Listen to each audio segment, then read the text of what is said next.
అమ్మ కనకదుర్గమ్మ సాక్షిగా పైన అమ్మవారు ఉన్నారు, కనకదుర్గమ్మ అమ్మవారు కింద కృష్ణమ్మ అమ్మవారు ఉన్నారు, కృష్ణమ్మ తల్లి. కనకదుర్గమ్మ అమ్మవారి సాక్షిగా, కృష్ణమ్మ తల్లి సాక్షిగా నిబద్ధతతో నిజాయితీతో నిండు మనసుతో అమ్మవారిని వేడుకున్నాను. నా హృదయం గాయపరిచారు, నా మనసు గాయపరిచారు, నా వ్యక్తిత్వ అననం మీద నింద వేశారు. నేను నిబద్ధతతో నిండు మనసుతో అమ్మవారిని వేడుకున్నాను. జోగి రమేష్ అనే నేను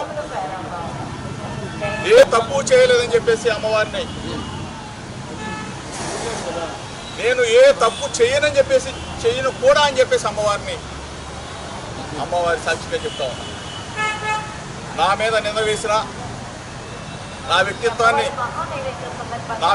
అననాన్ని, నా హృదయాన్ని గాయపరిచిన వ్యక్తులని అమ్మవారు మంచి బుద్ధి వాళ్ళకు ప్రసాదించాలని, వాళ్ళు ఎప్పుడు కూడా చెడు ప్రవర్తనతో మంచి మనసున్న జోగి రమేష్ నాలాంటి వాళ్ళ మీద బురద వేయకూడదని చెప్పేసి అమ్మవారు వాళ్ళకి మంచి బుద్ధి ఇవ్వాలని చెప్పేసి నేను అమ్మవారిని పెట్టుకున్నాను.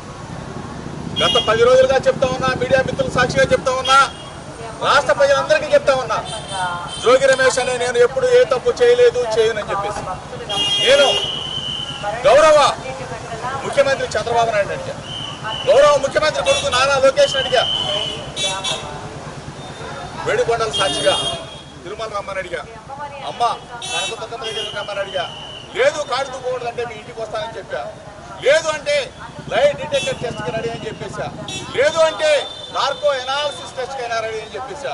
ఈరోజు దేనికి కూడా స్పందన లేని ఈ ముఖ్యమంత్రి కొడుకు మీరు చూశారు. వీళ్ళే కాదు, ఈ శాఖ మంత్రి వచ్చిన, ఏది ఎక్సైజ్ శాఖ మంత్రి వచ్చిన, సిట్ అధికారులు వచ్చిన ప్రమాణం చేయడానికి జోగి రమేష్ ఎప్పుడైనా సిద్ధంగా ఉన్నాడు అని చెప్పేసి అమ్మవారి సాక్షిగా ఏ తప్పు చేయని జోగి రమేష్ని నిందల పాలు చేశారు. మీరే వచ్చి అమ్మవారి సాక్షిగా జోగి రమేష్ మీద మేము తప్పుడు మాటలు మాట్లాడామని చెప్పమని చెప్పేసి మీడియా మిత్రుల సాక్షిగా అడుగుతా ఉన్నా. నేను అమ్మవారి ఎదుట ప్రమాణం చేసి మీడియా మిత్రుల సాక్షిగా రాష్ట్ర ప్రజలందరికీ కూడా నేను జోగి రమేష్ నిబద్ధత, విలువలు, విశ్వసనీయత, నా హృదయాన్ని గాయపరిచిన వ్యక్తులని అమ్మవారు వారికి మొట్టికాయలు వేసి వారికి ఇటువంటి తప్పుడు ప్రచారాలు చేయొద్దని చెప్పేసి మీడియా మిత్రుల ద్వారా విజ్ఞప్తి చేస్తూ, మీ అందరూ కూడా నా భావాన్ని, నా హృదయాన్ని ఒక్కసారి రాష్ట్ర ప్రజలకి తెలియజెప్పాలని చెప్పేసి ఈ ప్రభుత్వాన్ని పాలించే ముఖ్యమంత్రి చంద్రబాబు, ముఖ్యమంత్రి తనయుడు లోకేష్